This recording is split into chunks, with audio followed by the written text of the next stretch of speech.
operations come in two types, arithmetic and logical.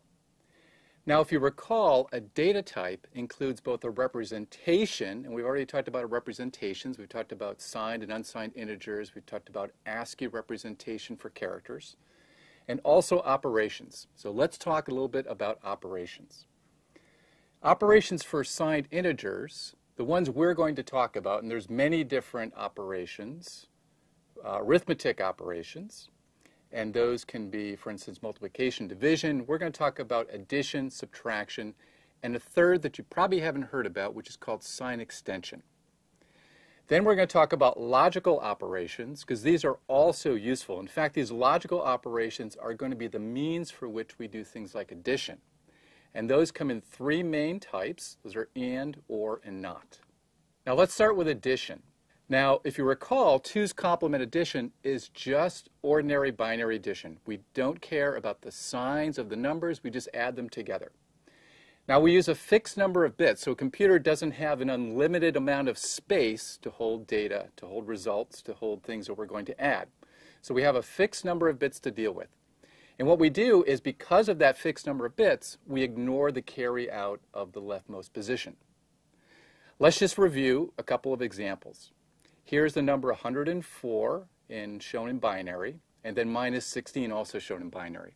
And if we do the normal procedure, which we've already done, you add those together, starting from right and going to left, and taking carries from the right position to the next position, then we end up with the number 88, which is the correct result.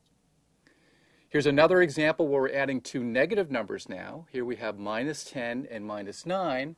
When we add those together, again, the same procedure, then we get minus 19.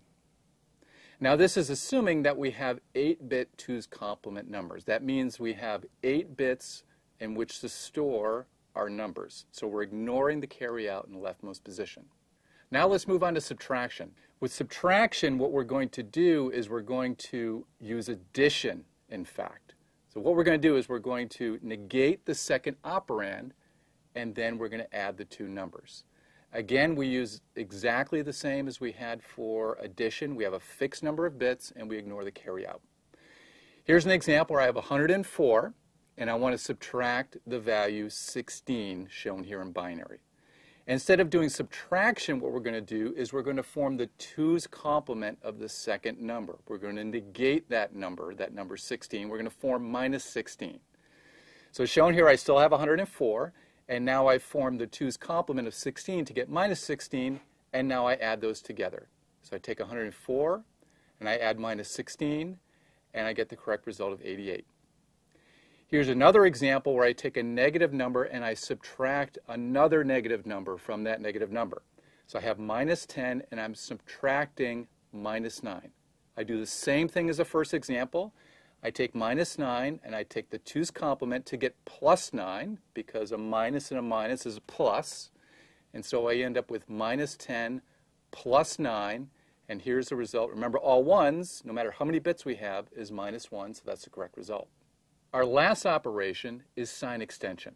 If we want to add two 2's complement numbers, we have to make sure we represent them with the same number of bits. So for instance, if I have a 16-bit value, and I want to add a 5-bit value, and we'll see why we need to do that a little bit later on, then we got to make sure that we make that 5-bit value into a 16-bit value first before we do the operation.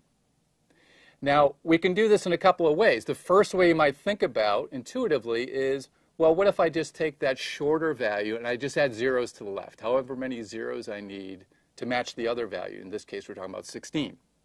Well, let's do that with a couple of examples. So here's a 4-bit value. It's positive, and it's positive 4. Now, if I do this operation, I just pad with zeros to the left, well, that works just great. I still get 4. Let's now do this with a negative value. Let's take minus 4. Well, now you can see if I add zeros to the left, and we're talking about 2's complement here, we've transformed this now into a positive value rather than a negative value. So this is the number 12. And not minus 4. So we have to do something different than just pad with zeros on the left. So what we do is we replicate the most significant bit, the leftmost bit in our short number. Let's do this again now with our 4-bit values. With 4, the leftmost bit is a 0. So we pad 4 zeros on the left because we're just extending. It's called sign extent. We're extending the sign however many bits we want to the left. And that still works. We still have 4. Now with our negative example, we have minus 4. Now that has a 1 in the MSB, so I'm going to add 4 ones to the left.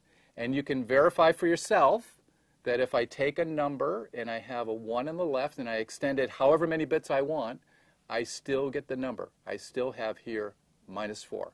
So the way that we do this is we don't pad with zeros to the left. Instead, we replicate the MSB however many times to get the same result as our smaller value.